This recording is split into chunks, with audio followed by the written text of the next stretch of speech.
అయితే అత్యంత గోప్యంగా పోలీసు వాహనాలు వాడకుండా ప్రైవేట్ వెహికల్స్లో ఈ విచారణ అంతా చేసినటువంటిది అయితే ఉంది. ప్రైవేట్ వెహికల్స్లో పాస్ అవుతున్నా కూడా ఇది పోలీసు వాహనాలు కాకపోవడంతో ఎవరు వస్తున్నారు ఏంటనేది ఎవరికి తెలిసే పరిస్థితి లేదు.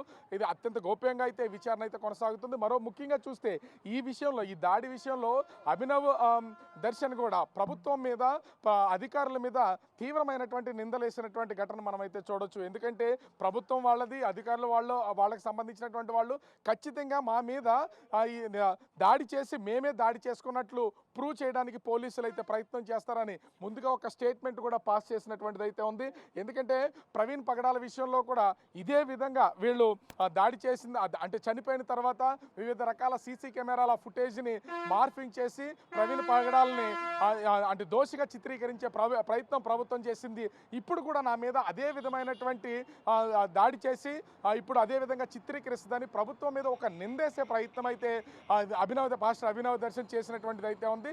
ఈ నేపథ్యంలోనే ప్రస్తుతం పోలీసులు కూడా ఈ కేసుని సీరియస్గా తీసుకుని దర్యాప్తు అయితే చేస్తున్నారు. ప్రస్తుతం చింతపల్లి పోలీస్ స్టేషన్లో కేసు దర్యాప్తు సాగుతుంది.